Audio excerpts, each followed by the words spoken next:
Hello and welcome to Geek Warning. This episode is actually just me, Dave Rome, as Kaylee and Ronan are away in Belgium. Wait, hold on, Dave. Wait, hold on. I'm sorry. I'm late. I arrived a little late. Wait, what'd I miss?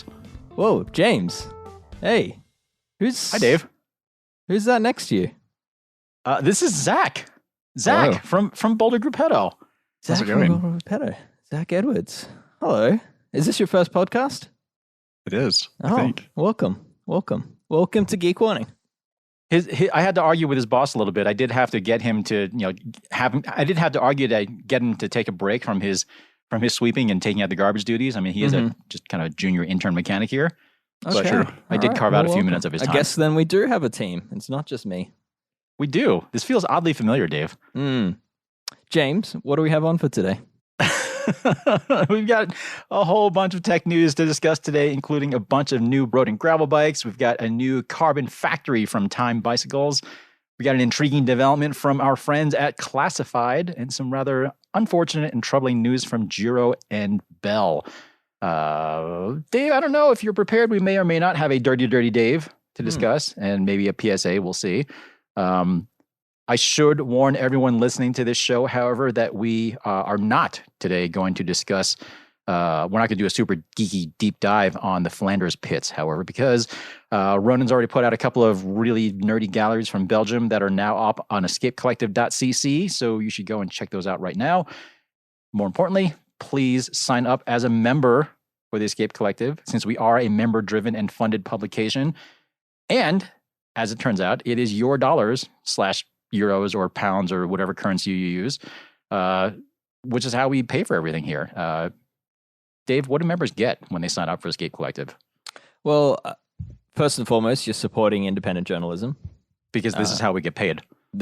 Exactly. I mean, yeah, I'd like to think we're professionals at what we do, but this is our profession to give an independent voice to the bicycle industry and to give honest opinions based on experience on the products that we handle, and to make sure that people aren't wasting their money on products that aren't worth owning. But yeah, beyond that, there's a whole community behind Escape Collective. So your membership also gets you access to our Discord channel and the thousands of people there that are very busy, actually, discussing all forms of cycling and not cycling.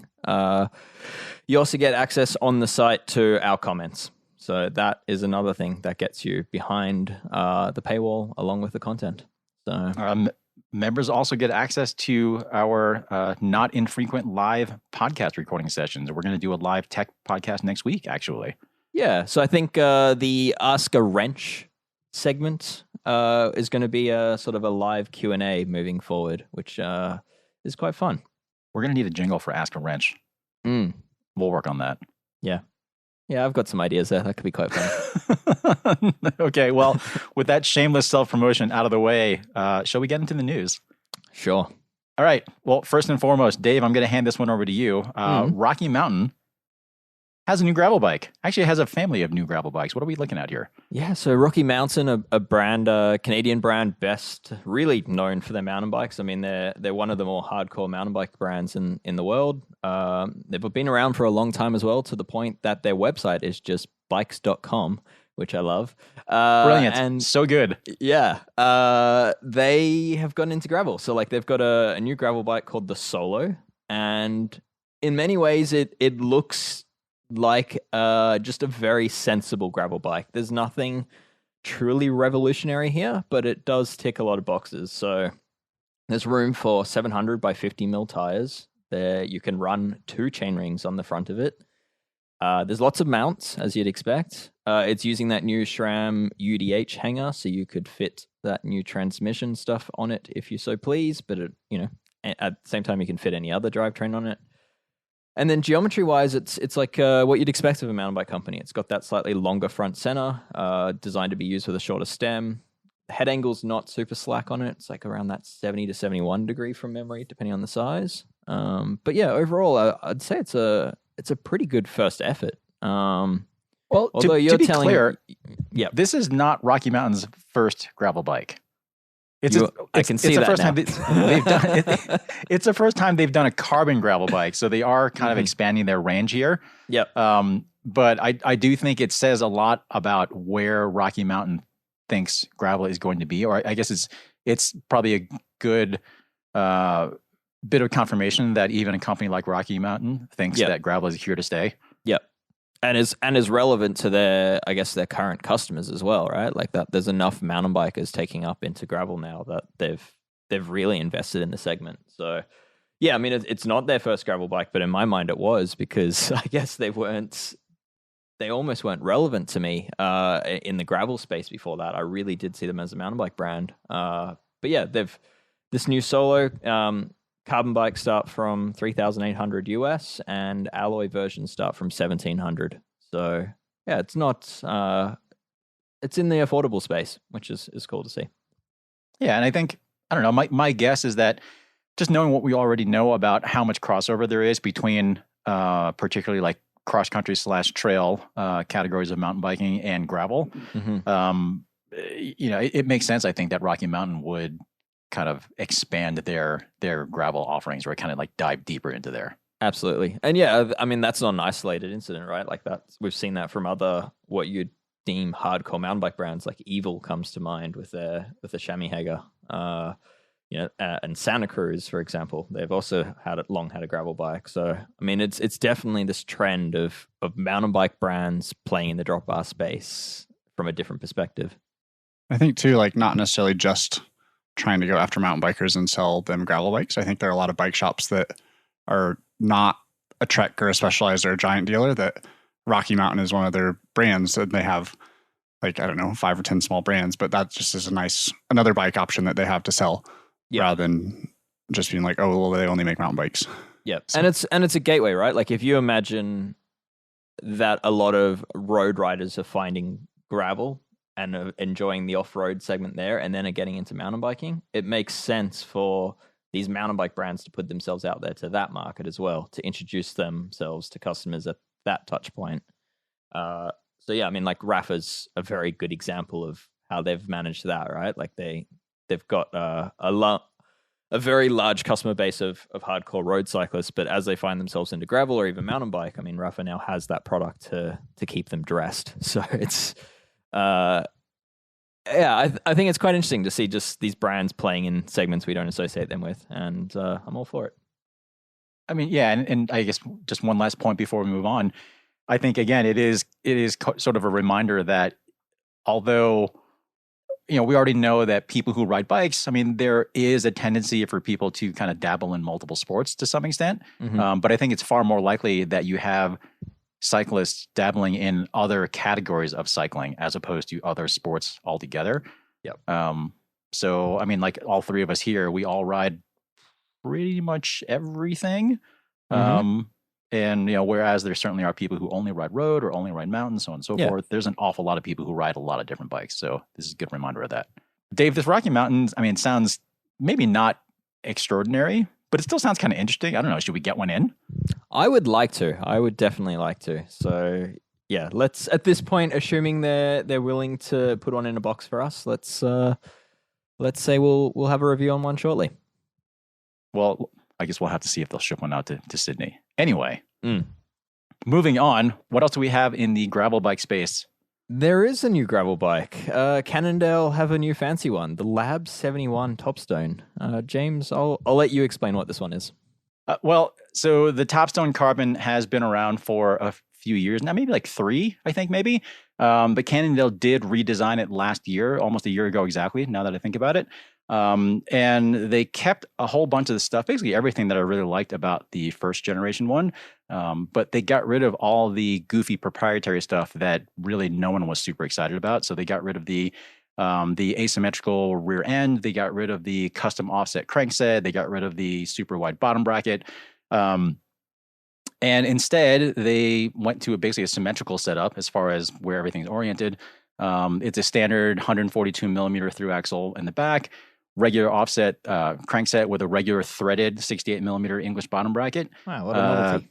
Tire clearance has actually gone up too. It used to be 700 by 42, and now it's 700 by 45. And then the way they did all this was basically how a lot of other companies were getting to this point with their carbon gravel bikes is they dropped the drive side chainstay.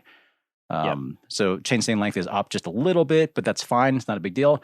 But the big thing with the Lab 71 version, it's the same mold as far as you can tell as the regular Topstone carbon, but it uses a fancier carbon layup, and now it's 160 grams lighter. And that should bring the claimed frame weight to, I think, just below the 1,000 gram mark, which for a gravel bike is pretty good, especially one that has that kind of like 30 mils of pseudo suspension that it has in the back. So 160 grams lighter, but how much more expensive? It's not cheap. I don't remember what a Topstone carbon regular gravel frame set costs. Yeah. The Lab 71 version, however, is $4,500 US. It's a lot of money. But the paint on that alone looks like it's worth $1,000. Easily, if not more. This is a bike that confuses me because the person that generally buys a Topstone is more in the adventure-y segment of gravel, but this one is essentially the same as that. It's just lighter.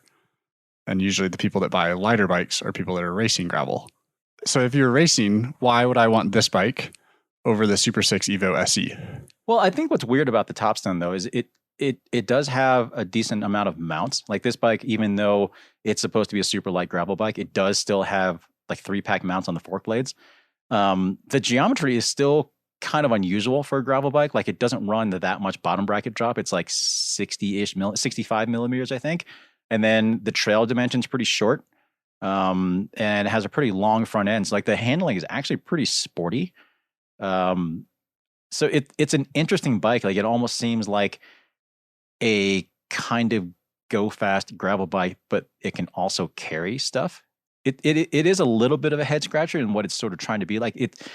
I guess it's a head scratcher in the sense that while everyone else is trying to be like super specific with their gravel models, this one is just sort of seemingly like a good all around carbon gravel bike. I think for me it kind of fits into that like ultra rough gravel race space, like the adventure race, I guess, which is like kind of the same space where like the Lauf Siegler is almost playing in, but this one doesn't have as much tire clearance, which I guess is where it's slightly peculiar. Is it you got like these comfort features? They sell it with front suspension in some cases, but at the same time, it's like you're limited to a 45 mil tire. So I kind of agree with Zach on that one, which is it is a bit of an odd one, which is why would you pick this over their even racier version?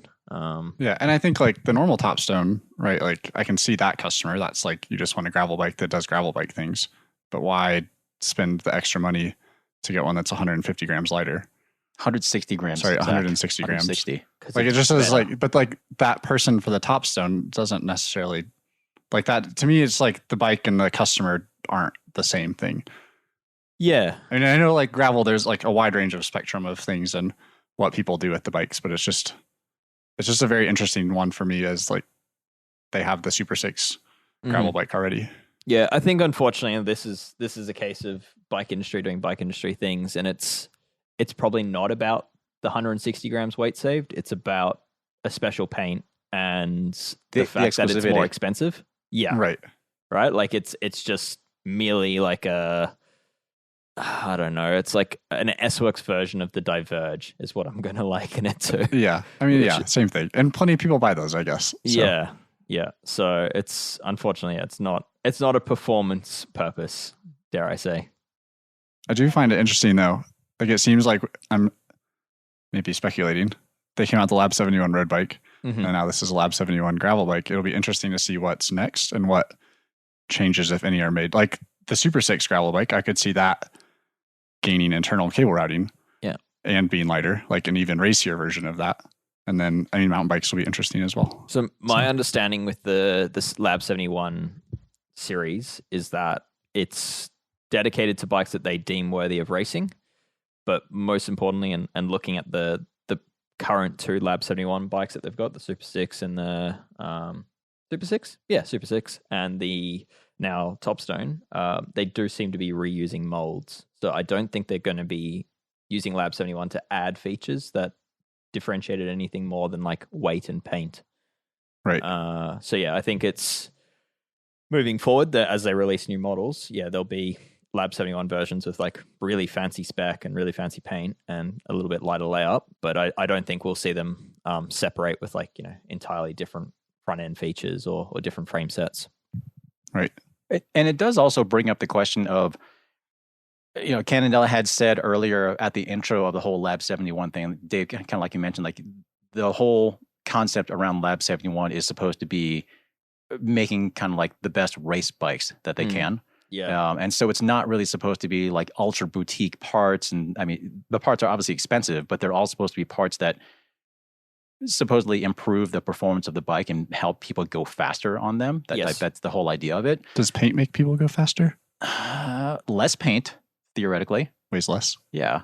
But at least as far as gravel goes, it does bring up the question, and I think we've discussed this before, you and I, certainly over the years and whatnot.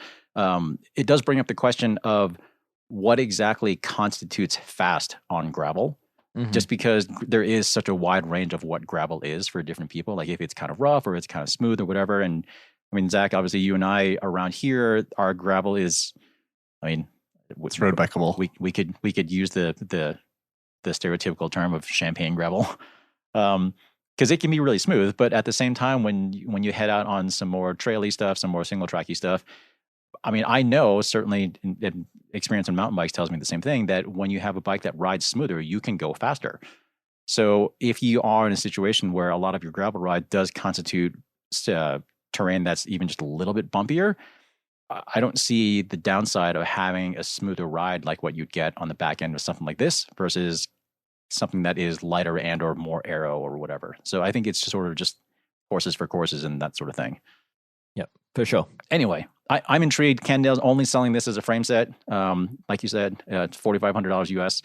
I kind of wonder, like Ronan's been playing with the idea of an aero gravel bike. Like he built up I think was it a Domani or a Checkpoint that he built up with super deep wheels? It's a Domani. Yeah, it's but the previous gen, I think. Okay. If I remember. So he's building up sort of like a mild gravel bike, like kind of like crazy aero. I kind of wonder how stupidly light you could go with a gravel bike that's still capable. Yeah, it's. I think it's a category where you quickly run into reliability issues as soon as you actually get a light bike. But well, it's an interesting concept. Anyway, fun one to think about. Maybe we'll toss this around too. Moving on, moving away from the gravel space and onto road bikes, we do have a new titanium flagship road model from Lightspeed called the Spezia. Spezia, I think. Spezia. It is kind of what you'd expect from Lightspeed. There's an awful lot of shaping going on here. It's a mix of 325 and 6.4 titanium tubing. There's hardly anything round on it at all, aside from like the bottom bracket shell and head tube, I think. The top tube's like super rectangular. The down tube, they say, is actually kind of aero-ish because it's sort of triangular shaped, sort of. It is impressively light, all things considered. Its claimed weight is 1,120 grams for a medium frame, which is pretty good for titanium. Tire clearance is really good, 35 mils. Got an optional T47 bottom bracket. You have the usual Lightspeed stuff like in-house machine dropouts and fittings. You've got a range of anodized finish choices. It looks pretty nice. It is expensive, as you'd expect, but it's not outrageously so, I don't think, all things considered, of course. I don't know. That pricing doesn't look that bad to me. It's like I said, all things considered, it's not that bad. Like it's welded in the US. It's $8,000 US for a complete Ultegra Di2 bike, or $12,500 US with Shimano Dura Ace and Zip 303s. Lightspeed hasn't announced that they're going to do it as a frame only, but I'd imagine that they will, and that price is still to be determined. But this one, honestly, I think looks pretty sweet. I mean, at least on paper, I would definitely bring one of these in. Yeah, and like stock geometry, I assume it's not custom geometry. I mean, I don't think. Well, this, as we're recording this frame is actually under embargo, quote unquote embargo. But by the time people are listening to this thing, it will be live. So based on what Lightspeed has offered with its other higher end models, I would imagine custom geometry is going to be available, along with other like little custom bits if you want like fender mounts and stuff like that. I'd imagine they'll be able to supply all that. But I kind of like the idea of a higher end titanium bike, and I like that companies are still pushing the titanium thing, kind of like, not just going after the sort of craftsmanship thing, and also kind of like pushing the technology of the stuff. James, I'm going to throw you under a giant bus of speculation here. But what is it about Lightspeed that often allows them to lower the expected weight of titanium frames versus just about everyone else? Are they That just is a good underbuilding question. these? Or are they, how are they reducing the weight compared to the normal 1400-ish, 1500-ish gram point that you normally see for titanium? I mean, Lightspeed didn't point this out explicitly as far as the weight savings go. But one thing that they did point out is with that rectangular top tube, they are forming that out of flat 6/4 sheet. And if they are doing that out of pretty thin 6/4 sheet, it could be pretty light. It's all internally butted and that sort of thing. So the tube sections the tube walls are pretty thin. Mm. How much that might play into the long-term durability of the thing, I don't know, because certainly as wall thicknesses get thinner, you are more prone to denting and that sort of thing. So I don't know. It kind of remains to be seen. But my guess is that durability is going to take a hit to some extent. I don't know how much. Titanium stuff does seem to still last long, or at least hold up better long term than a lot of composite stuff. And my guess is that the bike probably is going to ride awesome, but we'll see. Yeah. Zach, have you built many bikes from Lightspeed? I know you have your hands on other titanium bikes on the regular, but I have built some Lightspeeds. I think from the current iteration of Lightspeed, the brand. I did run into some QC issues. Okay. Good to know. But otherwise they seem fine. Yeah. I mean, definitely more mass produced, I would say. Like Sure. the welds aren't quite as nice as like some of the smaller, more boutique-y brands. Mm-hmm. But I would say I'm still a fan of this. It sounds sweet. Titanium road bike with tire clearance for 35s. Like, yeah. I mean, I would say it's been winter here, so I've not ridden road bikes. And I was just on holiday where it was much warmer. And I took my road bike, which is titanium, and I hadn't ridden it in, I don't know, 4 or 5 months. And I forgot how lovely they ride. It was great. And I could travel with it, and I don't have to worry about it getting dented or broken or anything. What, the paint getting scratched? Paint getting scratched, none of it. It's great. And it costs roughly comparable to a Trek. Well, maybe Zach's was a little bit more. He does have a custom mosaic. Oh, okay. It's rim brakes, though, so it's cheaper. I meant the Lightspeed, but yeah. Yeah, so anyway, I am pretty excited to get my hands on one of these. I actually have already put in a request for a test bike. And yeah, I'm pretty excited to check this one out. So like you said, Dave, the pricing is, all things considered, pretty good. Yeah, it was like $8,000 for an Ultegra bike. Yeah. Like, that's great. Like, that is a good alternative to mainstream brands, I think. I agree. And yeah, they're not doing any super weird cable routing up front. Like, it's not fully internal, thank God. Like it ticks a lot of boxes for me, at least anyway, for a bike that I would be looking to buy to hold on to long term. Yeah, for sure. All right. I'm intrigued by that one. Okay. Also intriguing. Moving on, sticking to the primarily road bike space here. I think most people listening to this podcast will be familiar with the brand name Time, and we're talking about Time as in frames, not pedals. Although for not too long ago it was the same company. But Time actually recently changed hands. The frame company, actually, and the pedal company, but Time Bicycle has recently changed hands. It's now under ownership, I guess, led by Tony Karklins, who was also running Orbea USA for God knows how long, and he also founded Allied in the US. And Time just opened up they're about to open up a massive factory in South Carolina in the US dedicated to carbon frame production. So this is from their press release, quote, "Through our collaboration with Clemson University, Krauss Maffei, and the SC Fraunhofer USA Alliance, we look to advance Time's proprietary RTM technologies to produce the most advanced carbon fiber bicycles in the industry." They also talk about how they're going to, I guess, scale up production quite a bit, or at least they're hoping to, depending on how many bikes they sell. But Time obviously has pretty big plans or aspirations for expansion. And I think it's interesting for a couple of reasons. One, that it is going to be bikes that are manufactured in the US, but also because French bikes manufactured in the US.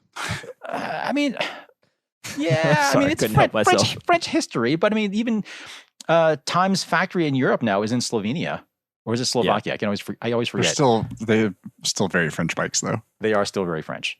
But I guess the big thing with this is that Time is one of very, very few carbon bike manufacturers that continues to use resin transfer molding as a manufacturing process. So like if you go to the Time website, like I think right away you're kind of you have this video auto playing in front of you that shows like their big carbon fiber braiding machines and stuff like that. So the way that they put the carbon together is very different. It's almost kind of like I don't know, it's almost kind of like a sock. Right, that they'd make hard. But the way then that they do all that stuff is like all those fibers are woven dry and then put in the mold, and then the resin is essentially injected through all that carbon material. And it's a very different way of doing it. It's actually a very common way to do it in the automotive world right now for any of those parts that are made using carbon fiber. And the big advantage of that is, I mean, one, people who are proponents of RTM say that you get fewer voids and fewer defects and that sort of thing. But from a production standpoint, what's nice is that you don't have to refrigerate the carbon fiber since it's not pre-impregnated with resin. It's also more automated. It is for sure. So rather than hand laying pre-preg carbon.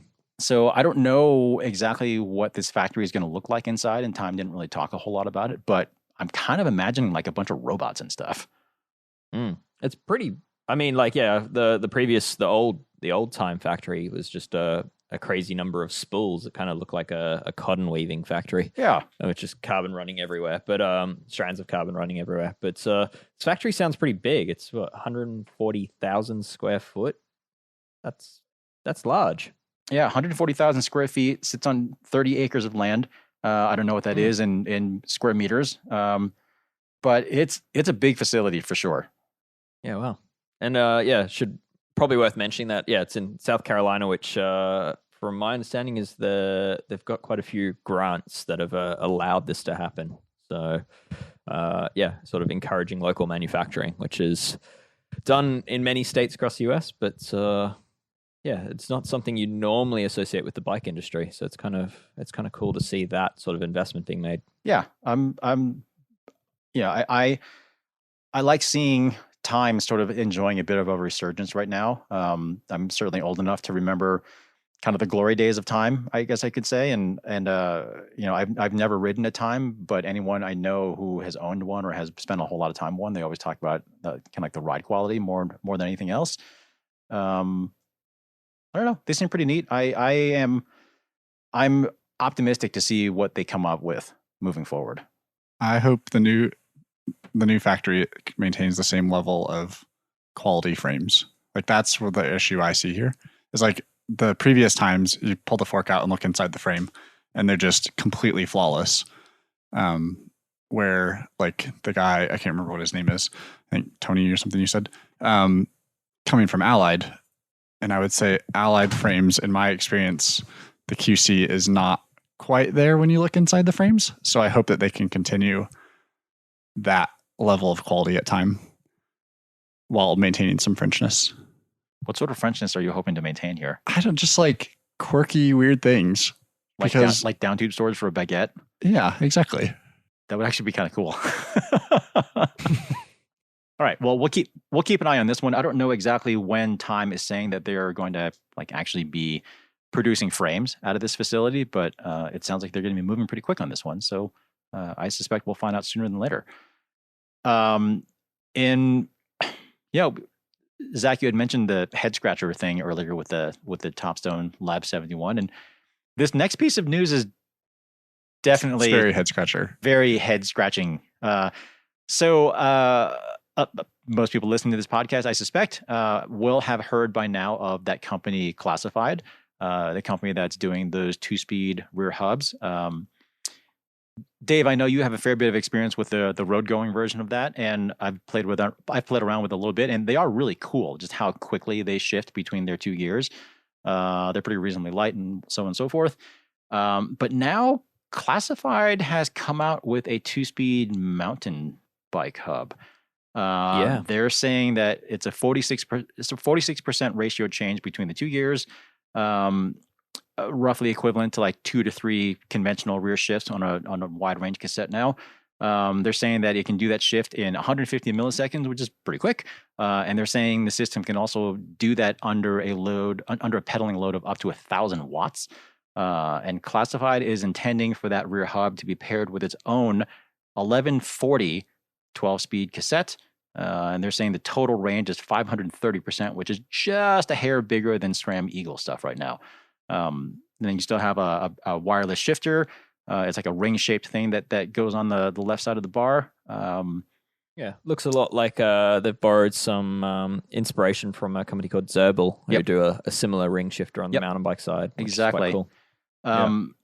It's not quite as expensive as I thought it would be. It's 2,700 euros for a complete carbon wheel set with the hub and the shifter.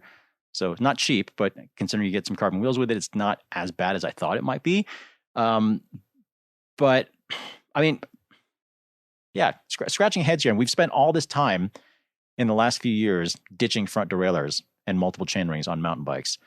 And when that happened, there were all the usual arguments of like, oh, like the gaps between the gears are going to be too big and all these other things. And now one by is obviously the norm for mountain bikes. And Classified is almost seeming to like rewind the clock a little bit by claiming that now you can get a little bit more range, but still have tighter gears between individual gear shifts at back. But I guess one thing that they're saying is like if you suddenly hit a climb or like you're suddenly going down the other side or whatnot, shifting in the rear, they're saying is a lot faster than trying to do 2 or 3 conventional shifts out back. This still feels weird. Like the Classified 2-speed road hub, I think still makes sense, but I don't know if I'm seeing the merits of this one. Yeah, I feel like it's one of those like solving a problem that the problem doesn't exist. Mm-hmm.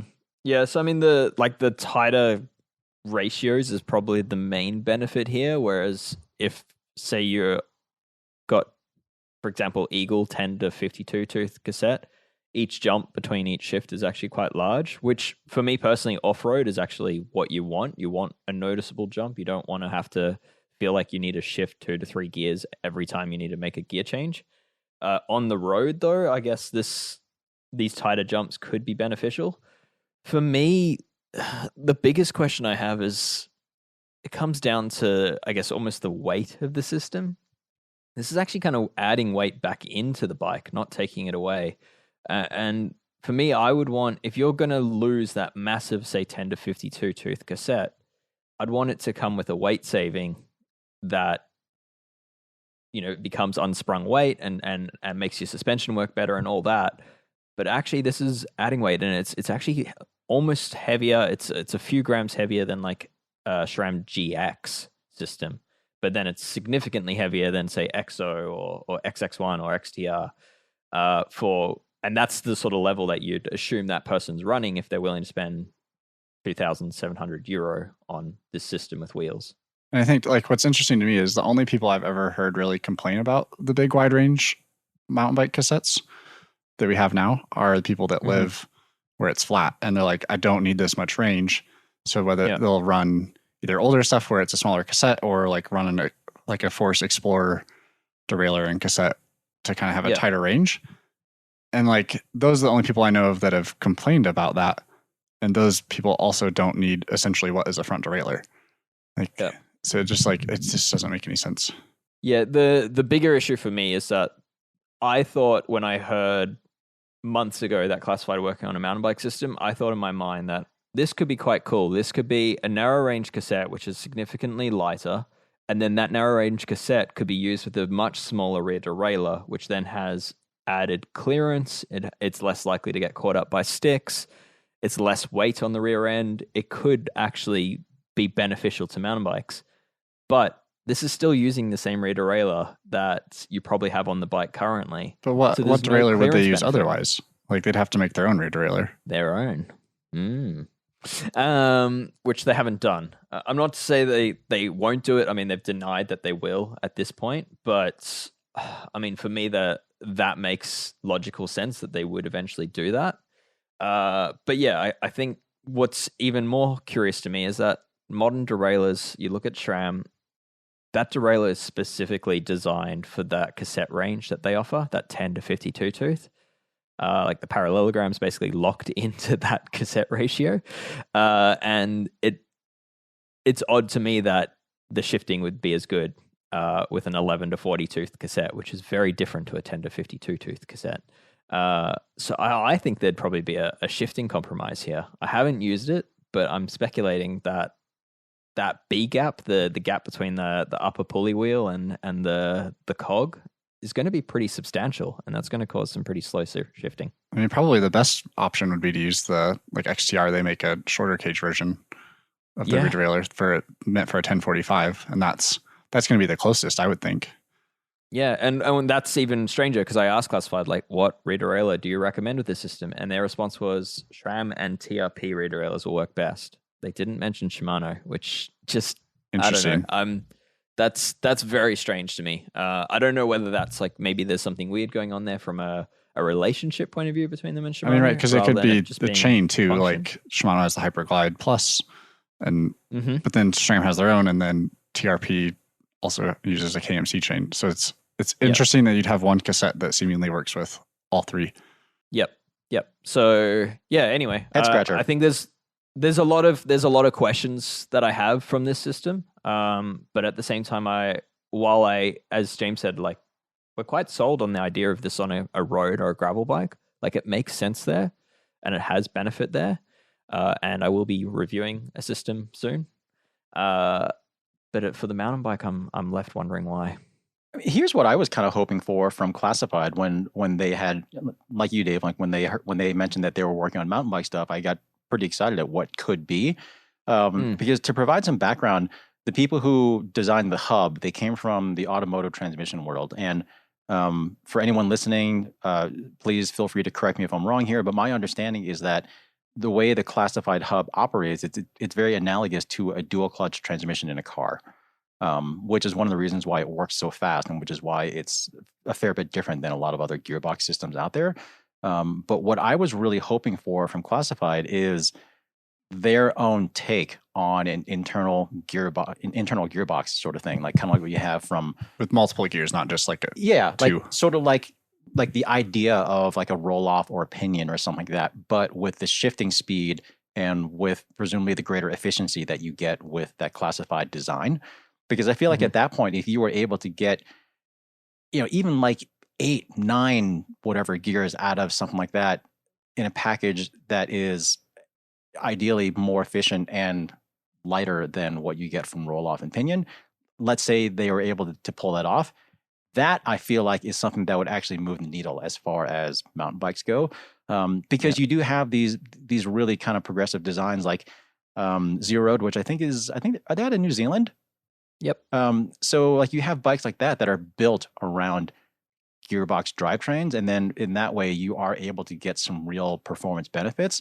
And then if you're able to get that sort of frame design and suspension design out of a gearbox, but with a gearbox that's lighter and more efficient and shifts faster, particularly under load, then at that point, that's something that we can all get really excited about.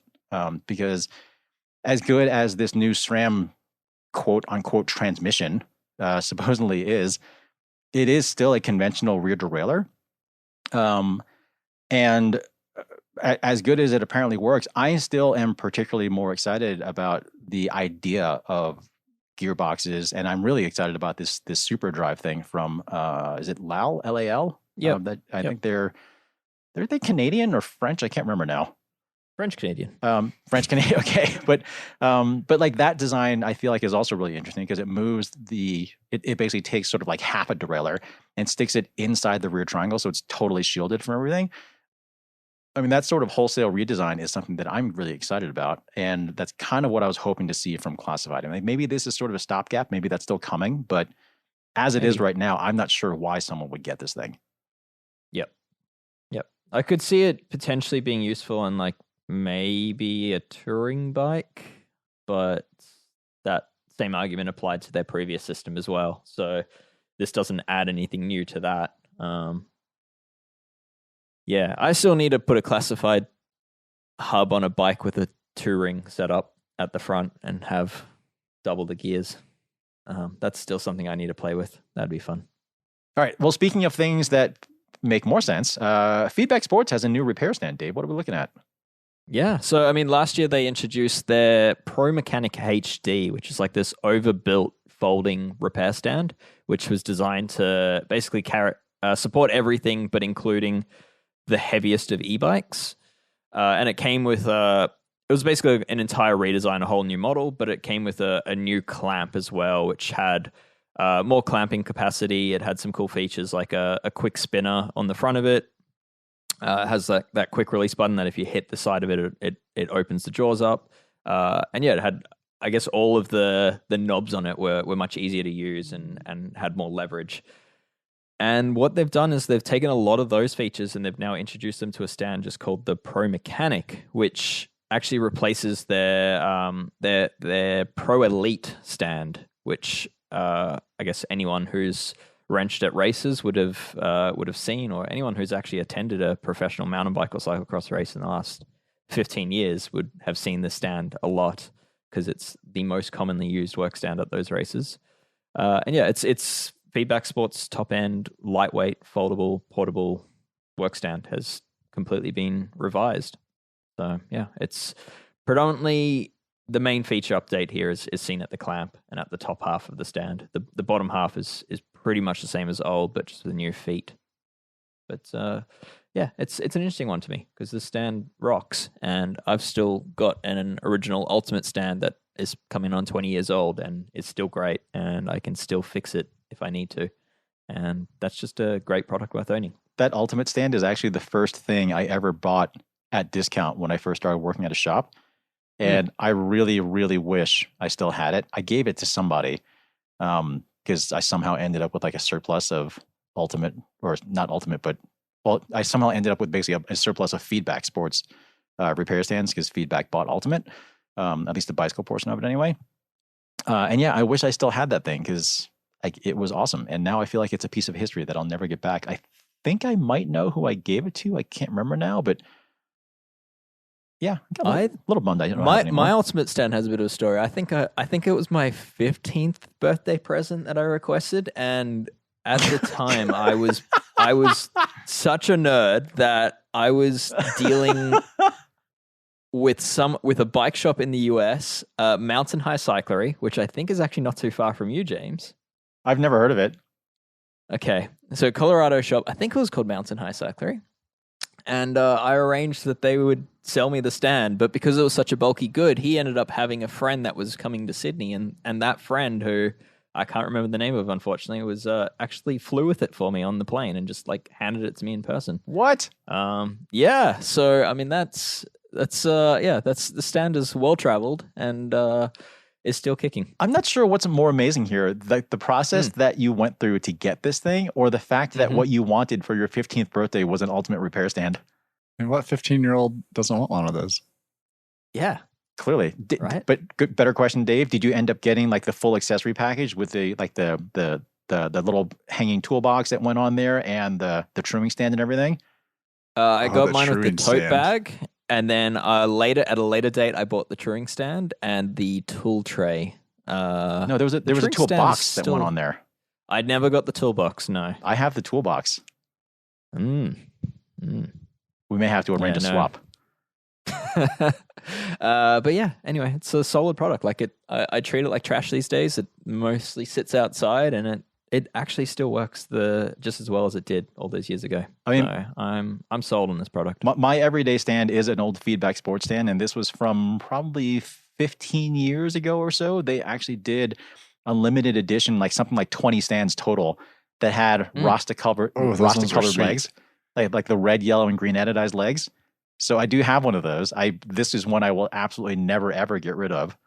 Because yeah, I think they really did only make like 20 of them or so. I have no idea how I ended up with one of these, but I have one, and it's amazing, and it still works great.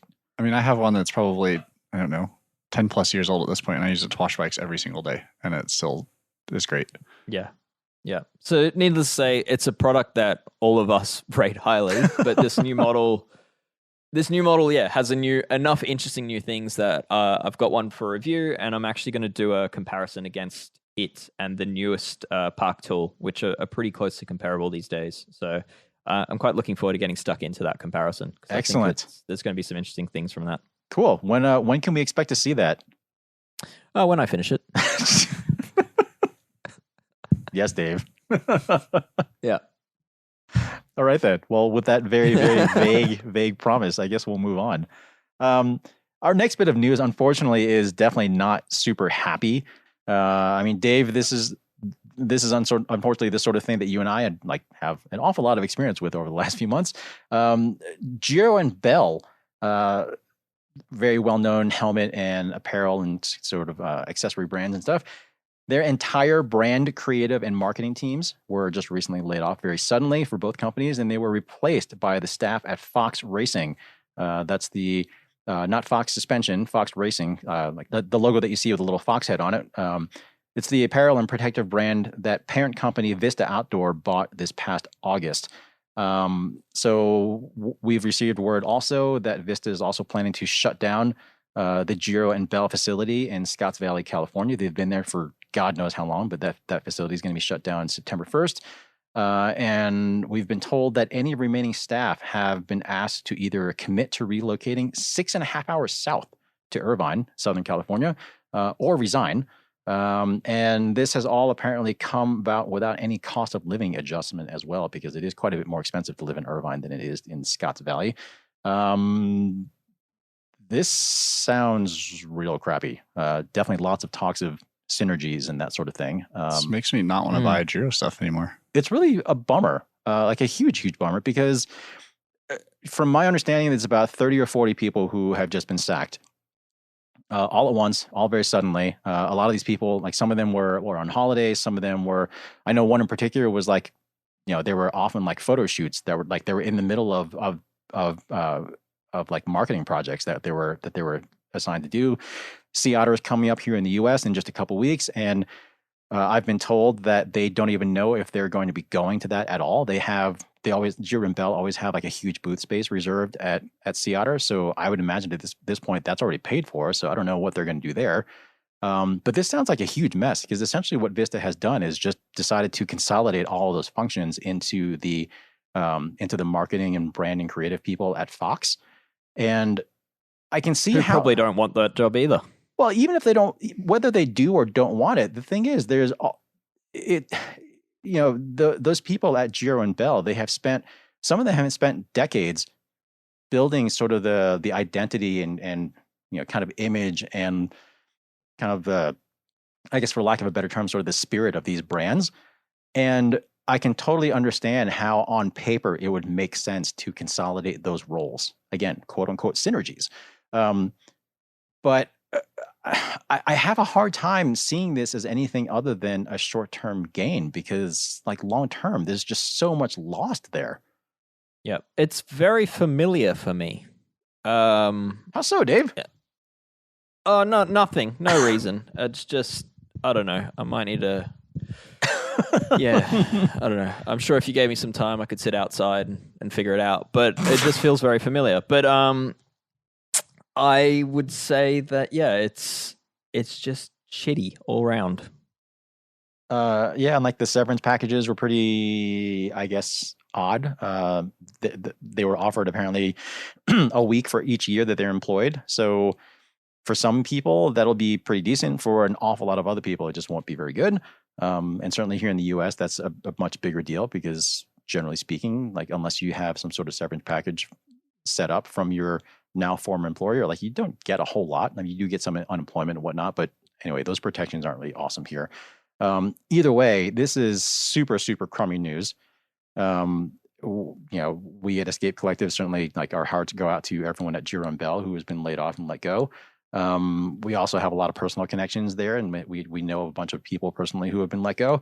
And yeah, we wish all of you the best of luck, because yeah, we know how that feels. Yeah. Not to stay on this for too long, but like what makes it all the more peculiar is that I'm hearing reports that the Giro and the Bell team are actually pretty profitable. Like they'd been getting good numbers, and that unlike some other businesses currently who had seen massive declines, I mean, they were still doing good things. So it just, yeah, as you say, James, it's just very short-term thinking from what I can see. Yeah, I mean, I don't get it. I mean, obviously, we are not privy to a whole lot of the sorts of decisions that companies like this would make. I'm sure someone decided that it would make a lot of sense, but who knows? All right. Last segment of the show. I'm curious, Dave. Second last. Oh, that's right. Second to last. No, you're correct. What do you got on your mind, Dave? That might be over the heads of your family. Electric inflators, which is weirdly on my mind a lot. It doesn't seem weird to me at all, they're so Dave. noisy when you do use them. But yeah, I'm back testing them again, and I've got my hands on the Fumpa Nano, which is this tiny little cube that is a little very cute air compressor, and the copy version of it, which is Psych Plus, which is a Chinese copy, who have managed to carefully skirt around the patents of Fumpa. And actually create a pretty good product. But yeah, I'm testing those. I'll have the review done pretty soon of those. But yeah, it's an interesting little battle of tiny little portable electric air items which are designed to replace a mini pump or CO2 and be rechargeable, fast to use, no effort. And unlike CO2, if you accidentally have a leak at your valve, you don't end up wasting your cartridge. So they're interesting. That said, I think there will be a winner in the battle, but I think fundamentally I'll still continue to carry CO2 instead of one of these. Are you only testing portable ones or also testing like the mechanic ones? Right now I'm only testing these tiny little handheld ones, which are like roughly around 100 grams each and probably the size of like a tubelito tube, like even smaller than a regular butyl folded tube. So they're little. Very, very small. Very unique little product. But yeah, they like the Fumpa, for example, can inflate. Yesterday inflated a 28 mil 700C road tire twice to 80 psi and then again to 55 psi before it cut out and ran out of battery. So I mean, they're pretty capable for the size. They pack a punch. Huh. Okay, I'm intrigued. I'm looking forward to that one, Dave. I will honestly say. Yeah. James, what's on your mind? I've actually been thinking a lot about cable drivetrains lately, mainly because, I mean, I never used to think of myself as a Luddite, and I still don't think of myself as a Luddite necessarily, but, you know, people who know me reasonably well know that I have an affinity for cable drivetrains. Just maybe it's from old school mechanic days or whatnot. But just the other day I was on my trail bike and I still run XTR 12-speed cable drivetrain on that thing and works great. And I signed up for the 3-day, this time, Breck Epic. It's a big high alpine, kind of like all-day endurance mountain bike event up in Breckenridge, Colorado. And I'm just kind of getting around to figure out what I'm actually going to ride for that thing. And when it comes to drivetrain stuff, I mean, I probably could go with an electronic setup, but I kind of want to go with something that I could potentially fix when I'm out in the middle of nowhere at 12,000 feet. But anyway, I'm a little worried that a lot of the attention, particularly at the performance end of things, is going to be exclusively on electronic, and that certainly is where SRAM is going anyway. Remains to be seen where Shimano is going with that. But I will say I'm really, like we mentioned this on episode 4 weeks ago or something like that. That introduction of Shimano Qs, that lower end drivetrain. And I actually just put in my request for a test group set. I don't know when those things are going to be available, but I really want to see how that thing is, because if it is what I'm hoping it is, it ideally is just going to bring really good levels of performance at a really, really attainable price point. And that particularly for me is what I'm more excited about. It's going to be heavy to lug up Wheeler Pass though. I didn't say I was going to use Qs at Breck Epic. Okay. But I do want to test. I mean, maybe I'll use it there. I don't know. But I do want to bring it in to test regardless. Yeah, I think it's a very, very interesting new product and relevant to the vast majority of people riding bikes in the world. So yeah. So I agree. The general attention to electronic drivetrains is frustrating, and unfortunately it's almost necessary the way frame designs are going, which is a whole different debate. But yeah, the way the cables are now being hidden internally and directed through handlebars, I mean, you kind of have to have electronics for a bike to function well with those systems. No, you don't. But you don't have to have the internal routing. You have to. No, sorry. I'm not saying you have to have internal routing. I'm saying if your bike has internal routing, you then almost have to have electronic shifting to have a functioning bike. I guess that's my point. There are ways around that. Like we're solving problems that have been created with other problems. Anyway, Yeah, no, I will- exactly. Yeah. It's all a solution to new problems. stay tuned. I dare say I may have something in written form to say about that subject coming soon. So All right. anyway, Zach, what do you have on your mind? It's kind of similar to you. Oh, how so? I recently built up myself a new XC bike. Ooh. And I built it up with SRAM Axis Eagle stuff. Not the latest stuff because I wanted to bike ready for the season and I wasn't planning on new group sets being released in April or whatever. And my previous XC bike had SRAM Eagle mechanical shifting and I kind of miss it. I think the electronic stuff, there's like noticeably more hesitation when you shift. Yep. Like where the mechanical, you can kind of just slam it into gear and like rattle off a couple shifts, where the electronic stuff, it kind of like you have to ease up pedaling just that slight amount, which I found annoying. I find previous Eagle Axis would, like, I wouldn't know when to time my shift. Like with mechanical, you can kind of time the way you're pedaling with the feel through the shifter and know exactly when that chain is going to jump to the next cog. With Eagle Axis, I was kind of always like almost guessing it, almost being surprised at when the shift actually happened. Right. And which is interesting because I have the same like derailleur and cassette on my gravel bike and I don't notice it for that. But on a mountain bike where you're just like constantly accelerating, going up and down little punchy climbs, like I've noticed it and I kind of miss my mechanical shifting. Yeah. So I'd say that's one area where new transmission is better for me because it didn't have that weird lag and it's so good under power that if you hit the button it's just going to get into that gear.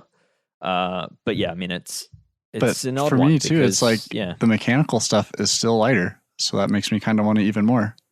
Yeah, lighter, more fixable. So yeah, I mean certainly there's merit to high-end mechanical stuff. I mean my own trail bike has XTR mechanical and I treated it like trash on Sunday by riding it in the rain for 6 hours and it actually functioned flawlessly. So when that stuff's set up well, it's very, very good. Yeah. I'm not trying to be like super grumpy old mechanic in the back or whatever, but it's just a very interesting observation that because I hadn't ridden that stuff on an actual mountain bike on proper rides.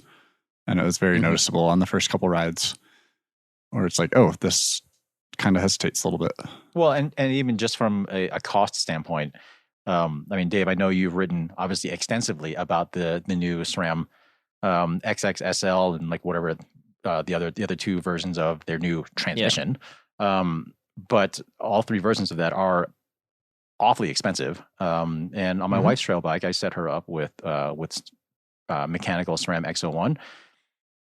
It's great. It does work really well. And I have to say, one of the first thoughts I had after seeing all the news about the new SRAM stuff, I'm honestly really curious if SRAM will come out with a direct mount sort of UDH version of their mechanical stuff. I think you know the answer to that. I mean, I'm guessing it has to be yes. I'm guessing it's a no. Yeah. Well, I mean, there's so many rumors of coming out with Apex Axis stuff. Oh, that's true. Like they're not going to all of a sudden make new mechanical stuff. True. I mean, SRAM is all in on electronic, but I mean, I guess I'm just saying for me. Well, yeah, you would like that product. Given the purported advantages of that style of derailleur attachment, all of those merits would carry over to a mechanical system, and it would not only make that system more durable, in my point of view, but it also would make the shifting potentially better, also in my point of view. So from a functional standpoint, I don't see any particular reason why it would be a bad idea to bring that over to their mechanical stuff. But I can see how from like I guess, marketing or business development sort of point of view that they would want to keep that exclusive to their high-end electronic stuff. If that's the case, that would bum me out a little bit. I kind of see SRAM as almost becoming like an electronics only company, which is I think that's pretty clear that that's where they're going. Almost bizarre to consider, but yeah, it's certainly interesting, and I think that direct mount concept for mechanical may be better served by some other company. I know there's a patent floating around from TRP, for example. I know there's another one from Shimano. So, I mean, other drivetrain manufacturers are absolutely looking at how to implement that UDH hanger and direct mount frame. So I think it's definitely going to be a very interesting space. I stick to what I'd previously said in my review, where that interface and the way of mounting a derailleur in that way is a game changer. And I think it will continuously become more common and eventually the standard way of mounting a derailleur. Indeed. Well, yeah, interesting times for mountain bike drivetrains for sure. All right, Dave, we're getting a little long here. Let's move on here. What do we have left? You've got I think we've got, let's wrap things up. I think you've got a PSA for everyone, James. I do have a PSA, as a matter of fact. Yeah. It's a pretty quick one. Despite the fact that we have dumping snow outside right now, it is springtime in the Northern Hemisphere. And for a lot of people who I guess experience actual winter, their bikes may be coming out of hibernation right now as you sort of anticipate the warmer days of spring and summer. And if you are running tubeless tires, this is your friendly reminder to check the sealant in those tubeless tires, because if it's been hanging up all winter, there's a good chance that either the sealant is dried up or it's sort of just maybe partially congealed into one spot on your tire inside. And it's a good idea to kind of just scoop all that out and replace it with fresh stuff, because otherwise your tires won't seal, and otherwise your tires may be imbalanced, and that actually is noticeable when you're riding, particularly at higher road speeds. I don't know why, but for some reason, the way you just described that, I could only imagine like filling a bear with tubeless sealant. Filling a bear with tubeless sealant. Yeah, I don't know. Is just it because I said the hibernate? idea of a bike hibernating in winter and then awaking, and I don't know. I mean, my bike's definitely It's an hibernate all over foreign the winter. concept. Just get hung up in November and come out in March. And then the skis come out, and then the bikes come back out in March. Yeah. Mm-hmm. Yeah, okay. Yeah, it's just not a Southern Hemisphere thing. So, well, I mean, winter is a somewhat Southern is. Hemisphere thing, just not where you are in the Southern Hemisphere. Yeah, that's true. That's true. I'm sure I'll get lots of people telling me they hibernate their bikes in winter. So I don't doubt it happens. I will just be quiet now. All right. Well, that is my friendly reminder for this week's show. And with that, we'll go ahead and close out this week's episode of Geek Morning. Thanks for listening as always. And I know that we did a big old self-promo at the beginning of this episode, but just as a reminder, Escape Collective is member funded. So if you like what you heard today, if you like what you read on the site and you want to read more, you haven't become a member yet, please consider doing so, because that is how this whole thing is funded. Like, we do work for you. So, and if you've got feedback, become a member so you can give it to us. Yes, and you can go ahead and yell at us personally, and we will respond to you. So feel free. All right. Well, that is all we've got for you this week. Make sure you tune in next week if you are a member, and if you or if you're thinking about being a member. Again, next week's Geek Warning episode is going to be a live recording where you'll have the ability to ask us questions in real time, and we'll get back to you in real time. So yeah, go ahead and sign in next week. But in the meantime, we will see you next time. Thanks again for listening. Cheers. Bye.